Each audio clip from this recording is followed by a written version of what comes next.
What's going on, Cougar fans? Peter Borkowski here on the Cougar Sports Network, bringing you this edition of Coaches Weekly. And for the final time this season, I'm joined by the head coach of CUC Football, Coach Chase Hankins. Coach, welcome back to the show, and I'm excited to talk to you one more time. Thanks for having me. Of course. And it's been a while since you guys were in action, since we last had the chance to speak to each other. You had your senior day 2 Saturdays ago, the season finale as well. Unfortunately, dropping that one to Benedictine, but you know, you said talk about this group of seniors. We've talked about them a bit before, and obviously you kind of said your piece about them at the game over the PA system. But maybe just one more time, can you talk about what this group has kind of meant for this team before they eventually move on at the end of the year? Just again, this is a bigger group of guys. It's the first senior year you've had since 2022. Just what is this group that has had that senior day 2 Saturdays ago? What do they really mean for this program? They're Plymouth Rock. They're the foundation that we're going to build everything off of. And really, if you're graduating out of a program, you want to be able to say that you left it in a better place than you found it. And they inherited a really interesting situation. It was that first class post-COVID. It was a head coach that hadn't recruited them, and an upper class group that maybe didn't treat them the best all the time. And they used that as experience so they could build off of that and make sure that they didn't have to go through those same things. And they were fundamental in bringing me in. It's scary being an interim head coach for as long as I was, but if it wasn't for them, I probably wouldn't have dropped that tag. And they are, in more ways than what shows up in the wins and loss columns, foundational to what we're going to be building over these next few years. For sure. Well, let's kind of zoom out and look at the season as the whole. Your first year as head coach, what were some of the main positive takeaways from the season? What are maybe some of the things that you're going to really look to improve on going into next season, which we can talk about next season a little bit here, but just what are some of your main takeaways from the season? I know it ended just, a week and a couple of days ago, but still kind of initial first thoughts coming off your first season as head coach. It probably fulfilled everything that I wanted other than the win-loss column. I think that we left a handful of games out there, and I think that it didn't go our way, mainly because of just lack of experience. I think that we've got a really good group of young guys that have learned how difficult it is to win in college football. Right. And I think that with the way that retention is looking and the way that recruiting is looking, that we're going to be building on top of it all. I was really proud of the way that our offense took some pretty dramatic strides forward. Offensively, our passing offense was fantastic. Our total offense was great. We'd like to clean up the turnovers and the sacks a little bit. And then defense, I think that the big problems on defense are going to be solved with just guys coming back and buying in and continuing to build on a very young but talented class over on the defensive side of the ball. Right. Yeah.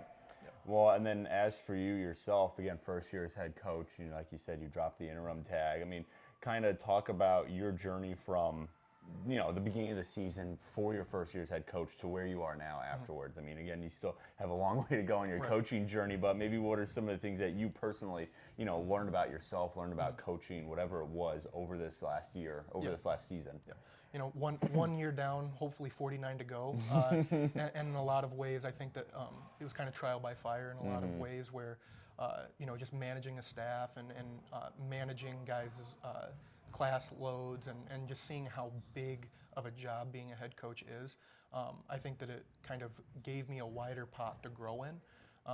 But I think that I've learned a lot about myself as a play caller, as a leader, the way that I interact with guys. I'm really happy that I haven't become cold and callous, which a lot of head coaches do, because it's just so hard to have really deep relationships with every guy on the team, and I think that I've accomplished that. Right. I think ultimately I learned that I can do this job, and I'm really excited about continuing to build.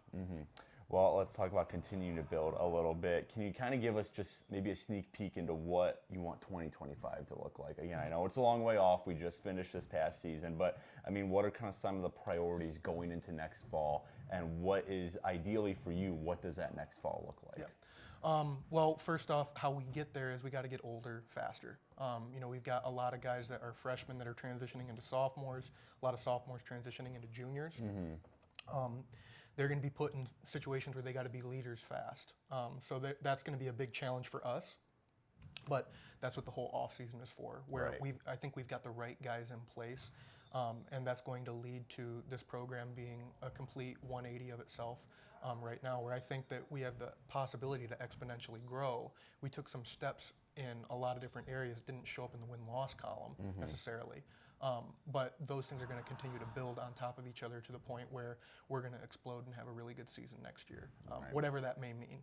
You know, I always want our guys to be going into a meaningful game, and I think the way that the schedule is going to be playing out and the way that we've retained and the way that we plan on developing, every game is going to mean something all the way up till when Aurora comes in for our senior day next year. Right. Well, CUC football might be done with the 2024 season, but coverage for the team can, of course, still be found at our website, cucougars.com, and look forward to seeing the team take the field once again next fall in 2025. Coach Hankins, thanks again for joining me today and joining me all semester long. Congrats on completing your first season as head coach, and like I said, look forward to seeing what you can do in the future with this team. But until next time, this is Peter Borkowski signing off of the Cougar Sports Network and wanting to say, as always, go Cougs! Go Cougs!